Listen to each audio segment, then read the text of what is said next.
Good morning everyone. Just woke up. Nandito ako sa sofa. Ayan. So, ang ganda ng sunset doon, no? Oh, ayun, no? At syempre yung aquarium, ang ganda. But anyway guys, dapat hindi ko na ilalabas to at never ko to inilabas.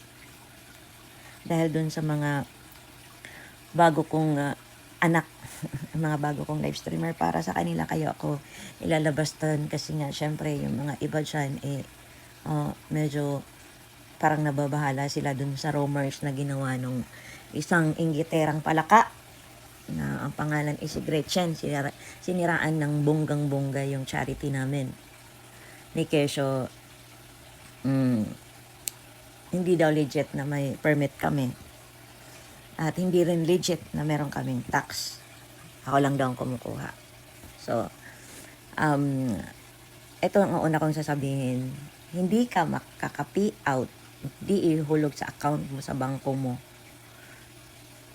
or sa kung ano mang saan mo isi-send ang galing sa YouTube, ang earnings, ang payout kung wala kang permit, business permit or tinatawag na TIN number. Ganun. Sa Korea, wala namang TIN number. Ang meron lang dito is, ayan, free kang kumuha ng business permit. So dahil panglawakan kami, is kumuha ako ng YouTube charity permit. Yun ang kinuha ko. So, thankful ako kasi kagabi, is yung bagong channel namin is naaprubahan na. Kagabi, kung makita nyo, ayan guys. Kagabi lang yan. Nandyan pa yung date. May 6, 2026. So, naaprubahan na din. At ito naman yung tax natin. Tingnan nyo ha.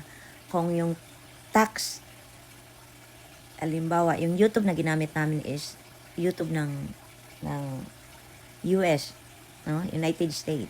Ang tax doon is 30%. Plus tax ng Korea, 30%. Plus sa YouTube, 30%. Plus kay Google. Kung kinuhanan talaga namin sila ng mga taxes, kukunti lang yung PPOut nila. Kaso hindi kami gahaman. Tingnan nyo guys ha, 800 mahigit andyan ang tax ng kinuha. Last month yan, last month. Kasi ang payout nila is every 24, 5, ganun. Ang payout nila. So every month din, bawat channel, sa channel ng ano lang yan, ng charity. Ng student charity lang yan. So, imagine niyo hindi biro yung tax namin. Pero kumikita pa din sila ng malaki. Kasi hindi naman kami ganun kaganahaman eh. Ayoko maging kawawa yung mga anak ko, yung mga members ko. Anak ko na yan, kaya nga tawag nila sa akin, umay. Gusto ko silang kumita, kaya hindi ko sila kinuhanan ng bonggang-bongga. Kung kinuhanan ko lang yan sila sila yung mga nawala yung mga nawala. Yung tinanggal ko at yung umalis dahil nga, sila, magkapatid, magkasama sa bahay, syempre. At yung tinanggal namin, yun yung nagpasok sa kanya. So, sila yung nagwawala ngayon kasi hindi na nila kayang kitain yung binigay ko sa kanila ng, imagine mo, 2 hours lang silang magla-live, 2 to 3 hours, tapos wala naman silang ginagawa doon. Kung kung makikita nyo, kung ano lang ginagawa nila doon. Ayun, makikipag-usap. Tatayo, sasayaw. Hawak ka ang beat. Hawak mo ang beat pala. Ganun lang. Yung kinita nung Gen, 19,000. Imagine nyo yun. Kasi hindi ko kinuha na ng tax yun kasi naawa nga ako. Yung si May, at magkano yung binigay ko sa kanya? 27,000. Kung kinuhanan ko ng bunggang-bunggang tax yun, sabihin na lang natin 60%. Wala yun. Kung ang even 17,000, tatanggalan ko ng tax sa Korea 30%. Sa US 30%. Sa YouTube, kano natira sa'yo? Wala. Kaya huwag kayong Huwag kayong praning. Wala kayong alam sa loob. So, para sa mga anak ko, huwag na kayong, para sa inyo to, kaya ko ilalabas to, para maintindihan nyo yung mga bagay-bagay. Kasi ang makakaintindi lang kasi nito yung ah, may karanasan sa nag-YouTube at yung mga content creator, alam nila yung about sa tax, yung mga taxes, sa mga copyright, no? Nakita nyo naman, ayan, nakita nyo, 30%. So, kung yung mga na-copyright dyan, kung hindi lang ako nakawa, kung tatanggalan ko ng copyright talaga, nang tinanggal ng copyright, wala yon.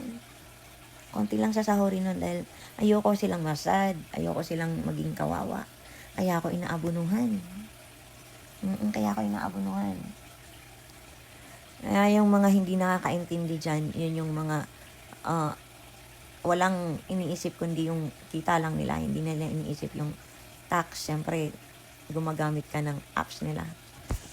So, may mga taxes yun. At hindi tayo maaprobahan ng taxes ng United States kung fake ang ating pinasang permit number. Agad-agad, natatay ako. But anyway, hiring kami ngayon guys. Hiring kami ng 14 to 16 person. So, mas priority ko sanang bigyan ng pagkakataon yung mga pamilya ko, mga kilala ko, mga relatives, basta, mga pinsan, mga kapitbahay, yun. Or kilala ng kilala ko. So, gumawa ako ng 2 pa para mas marami tayong matulungan, ano. Kasi sabi ko nga sa mga live streamer ko, kung i-stop ko ba to, okay lang sa kanila? Sagot nila, wag po maraming maaapektuhan, maraming iiyak. Kaya guys, mag-message na kayo sa akin. Habang malapit na po matapos yung monetizing running, so nagbayad po kami ng 60,000 sa 2 channel para po is mapas monetizing. Kaya, let's go. Message na kayo right now, right away.